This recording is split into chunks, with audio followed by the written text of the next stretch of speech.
Biologist Curtis Miller and ecologist Boyd Smith traveled into one of California's active wildfires to witness and discuss the environment changes during and after a wildfire. First, we stopped at the basin of the Mill Creek Fire, along the Trinity River, on the lands of the Hupa tribe, where we looked at a prescribed burn. It purposely started fire to clear thick brush that could be tinder for a larger fire. I've worked throughout this region, and Curtis worked at the local tribal EPA for more than a decade. So we ventured our way up the mountain adjacent to the fire, through areas of healthy post-logging native regeneration. Then we came to an obvious previous burn. So Curtis, how long ago did this burn? I want to say about 8 to 10 years ago. It's been a long time. I don't know exactly when, but It looks like it burned everything but just a few of these trees. It was a pretty hot burn. It burned the underbrush great and then reduced the fuels and all the dead wood. But so now it seems as if the non-native invasives have come in. I did see the Scotch broom, and is this the native blackberry? This is the Himalayan. It is the Himalayan. If you burn off an area, they can become more competitive because they don't have as much competition for light. So now is this fuel for the next fire in this area? Yeah. It is. This is fuel. In addition to being fuel, these non-natives often overcompete with the native plants, disrupting the ecosystem of the plants and the animals that feed on them or use them for habitat. As we got higher up and closer to the fire, we came across a more recent burn and stopped to gauge its recovery.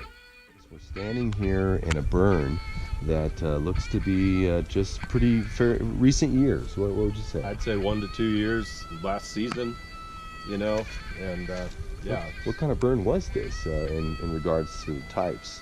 Well, it's more of an understory burn, and as you see, it cleaned up a lot of the fuels and burned off a lot of the dry grass and dry leaves and things, so it's actually reduced the risk of fire on this little piece of ground. Yeah, I can imagine that it did take everything, and I am seeing on the ground what looks to be some natives growing in. I think I noticed some wild rose and obviously some sort of a sword fern or something, but a lady fern. And I don't know if that's the scrub oak. Is that right over there? Some tan oak sprouts, which are one of the predominant trees that you see here. And there's madrone sprouts coming out from the base of the madrones. Looks like they're stressed, and that's where they start to sprout out. But what's interesting is all the bear grass. You see this grass here? This is native bear grass. As it's more mature, this is what the tribes use to make baskets with. Really? So if you look around, there's a really great distribution. A lot of bear grass is coming up here, so it was really good burn for cultural. You could call it a cultural burn. The Hupa tribe is known for its weavers, so this native bear grass is an important part of the Hupa tribal culture, and it looks like it's flourishing. We hiked a little further to investigate more of the diversity and impacts of this area. So we've just come and seen the first flora that's come back on the forest floor of this year or two old burn. And we've come to a really big feature in this localized environment. A very thick area at one time with what looks like the headwaters of a creek. What kind of species, animal-wise, were here, and who are going to be the first species back to inhabit, a feature like this or an area? Well, it's going to provide more opportunity for the same species. You're going to get a little more diversity on the ground because you've opened it up.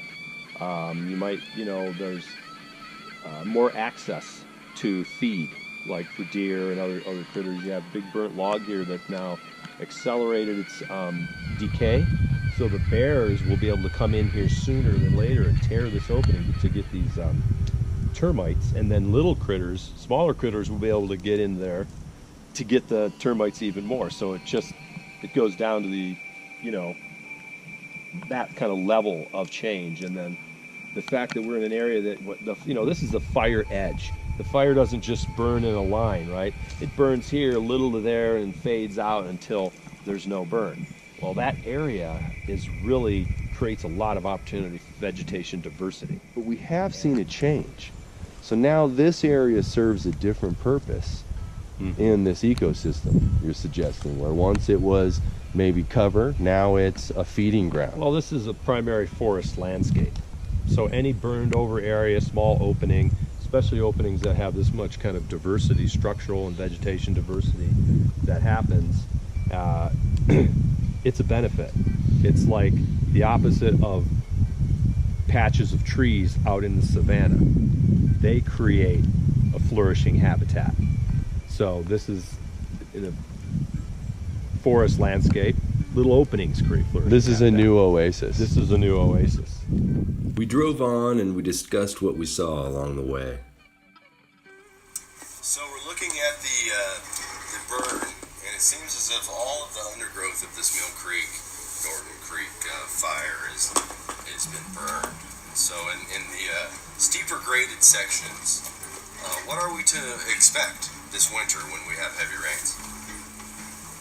Well, of course, you have some mobile surface runoff, and hopefully that doesn't accelerate to mass wasting where you have channels of soil and mud coming down. And, it probably will have some of that, but that's what you can expect. Well, so, and what can we expect the impacts to the river system? You have a little more turbidity, some sedimentation coming in there early, with the first few inches of rain. Maybe some big storms. A big storm would loosen things up more, but until it heals and gets vegetation on it, you're going to have some mobile soil on those things. Are there nutrients or contaminants that are going to affect the fish or other wildlife in the watersheds or in the rivers? Well, sedimentation always affects fish, and that's always a big problem with turbidity. When it's short-lived and duration is long, which means it comes on slowly and goes away slowly, that's not as much of an impact. I mean, fish can deal with that. It's the sudden impact of large amounts of sediments coming in and choking them out. So we were talking about the sediment that's going to come from these rainfalls. Now, this is going to happen on land, it's going to happen in watersheds, it's going to happen riverside. What are those varying impacts? Well, you're just going to have a nutrient load going into the system of soil, mobile soil, mineral soil mixed with burnt, ash that's full of potassium and nutrients, potash. We're standing in one of California's newest wildfires, The Mill Creek Fire. Hoopa Valley Indian Reservation. It was determined that the Mill Creek fire was started by arson, like 1 in 5 other California wildfires. But this fire is not over. These stumps and roots will continue to smolder for hours, days, and even weeks. And they're simmering hot, just waiting for a gust of wind or a speck of fuel to ignite them again. We were documenting this smoldering log when it reignited into flames right before our eyes. There's a reason they're called wildfires. We were losing the sun as we continued to follow this fire's path of destruction. It was like a graveyard, or how I had imagined a battlefield looked just after a battle. We made it to the top of the mountain, to the edge of where the fire had been. Left behind was the fine white ash from the fire's extremely high heat. We could see traces of fire as far as we could see, but we had been through those places and have seen the resilience of this natural ecosystem. On our way out, we ran into Team 6, an elite regional fire defense team comprised of people from Nevada, Wyoming, Utah, and Idaho. These firefighters have left their homes and families to come help us protect and save ours. I'm pretty sure that's the definition of a superhero. My wife's on the phone. So I'm in a convoy with fire response right now for this fire, and everyone is basically trying to make it off this mountain before nightfall. Yes, we all made it down okay, but now we're asking, what can we all do to help with California's wildfires?